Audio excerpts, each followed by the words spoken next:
एक शांत सुबह थी। तक्षशिला के उपवन में आचार्य चाणक्य ध्यान में बैठे थे। दूर से कदमों की धीमी आवाज आई।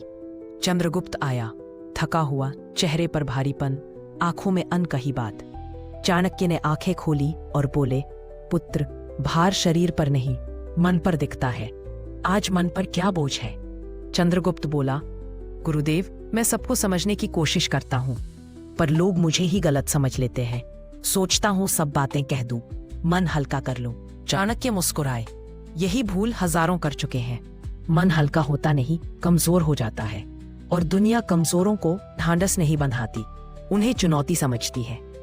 थोड़ा रुककर चाणक्य बोले, आज मैं तुम्हें 7 ऐसी बातें बताऊंगा जो जीवन में चाहे कोई कितना अपना क्यों ना हो, कभी किसी को नहीं बतानी चाहिए। जो इन बातों को छिपा लेता है, दुनिया उसे हिला नहीं पाती। 1, अपनी थकान और मानसिक बोझ किसी को मत बताओ। चाणक्य ने कहा, थका हुआ मन अगर गलत कानों तक पहुंचे तो वह सहानुभूति नहीं ठहके पाता है। उन्होंने एक किस्सा सुनाया। एक सैनिक रोज युद्ध के बाद राजा से जाकर कहता था, मैं थक गया हूं। धीरे धीरे दरबारियों ने उसे कायर कहना शुरू कर दिया। एक दिन उसे केवल इसलिए युद्ध से हटा दिया गया क्योंकि उसने खुद कहा था कि वह थका है। दुनिया तुम्हारी थकान को कमजोरी बनाकर इस्तेमाल करती है, इसलिए अपनी थकान लक्ष्य में छुपा दो और अपने काम से जवाब दो। 2, अपने रिश्तों की कड़वाहट किसी को मत बताओ। आचार्य बोले, रिश्ते टूटी चूड़ी की तरह होते हैं। अगर टूटने की आवाज बाहर चली गई तो शर्म अंदर रह जाती है। उन्होंने समझाया कि एक परिवार में 2 बहनों में मनमुटाव था, लेकिन उन्होंने बाहर कभी जाहिर नहीं किया। इसका परिणाम यह हुआ कि लोग उनके सम्मान को देखते रहे, न कि उनके मतभेदों को। रिश्तों के बीच जो टूटे वह घर के अंदर ही ठीक होता है, बाहर आया तो मरम्मत नहीं, मुकदमा बन जाता है। 3, अपने सपनों को अधूरा रहते हुए किसी को मत बताओ।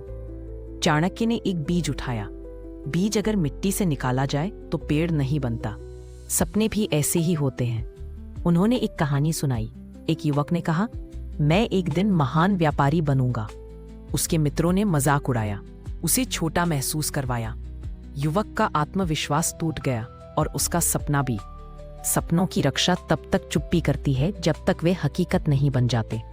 पोत बनने से पहले जहाज यात्रा का दिखावा नहीं करता। 4, अपने डर किसी को मत बताओ। चाणक्य ने कहा, दुनिया कहानियों से नहीं, कमजोरी के ठिकानों से तुम्हें ढूंढती है। उन्होंने बताया, एक मंत्री ने युद्ध का डर राजा को बताया। राजा ने उसे सुरक्षा देने के बजाय उसकी जगह दूसरे योद्धा को रख दिया। डर अगर भीतर रहे तो साधना बनता है, बाहर आ जाए तो निशाना। 5, अपनी अच्छाई का प्रचार मत करो। चाणक्य मुस्कुराए, भलाई वह दीपक है जो अंधेरे में जलता है। अगर उसे चौक चौराहे पर रख दोगे तो वह शोभा बन जाता है, पुण्य नहीं। उन्होंने एक उदाहरण दिया। एक व्यापारी ने अनाथ बच्चों की मदद की और उसे हर जगह बताया। समय के साथ लोग उसकी सहायता को महानता नहीं, दिखावा मानने लगे। भलाई वही फल देती है जो शांत रहती है। शोर मचाने वाली भलाई सिर्फ ढोंग बन जाती है। 6, अपनी हार को कहानी बनाकर मत सुनाओ। चाणक्य बोले, हार कोई समस्या नहीं, पर उसे परेड बनाना सबसे बड़ा अपराध है।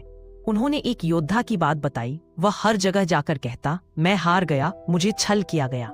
लोग उसे दया नहीं, मजाक की नजर से देखने लगे। जिसने तुम्हें हराया वह तुम्हारे दर्द से नहीं, तुम्हारे उठने से डरता है। इसलिए हार को कानों में नहीं, हथियारों में बदलो। 7, अपनी भावनाएं हर किसी को मत दिखाओ। आचार्य बोले, मन अगर सबके सामने खुल जाए तो सबसे पहले घायल वही होता है जो उसे खोलता है। उन्होंने समझाया, अगर तुमने किसी को बताया कि तुम किससे नाराज हो, तुम्हारे शत्रु पहले उसी को निशाना बनाएंगे। अगर तुमने बताया कि किससे मोह है, लोग उसी भाव को तोड़ने की कोशिश करेंगे। भावनाएं नदी की तरह हैं, बहुत तेज बहें तो सब बहा ले जाएं। अगर उन्हें भीतर रोको तो वे शक्ति बन जाती हैं। आचार्य ने अंत में कहा, पुत्र, दुनिया उतनी सरल नहीं जितनी दिखती है। कुछ बातें अगर तुमने छुपा ली तो जीवन तुम्हें कभी नहीं तोड़ेगा, और जिसने यह 7 नियम सीख लिए वह बिना शोर किए भी अजेय हो जाता है। चंद्रगुप्त बोला, गुरुदेव, आपने आज मन की दीवारें बना दी, अब कोई मुझे भीतर से नहीं हिला पाएगा। चाणक्य मुस्कुराए, यही जीवन का कवच है, जिसे पहन लिया वह विजेता बन गया।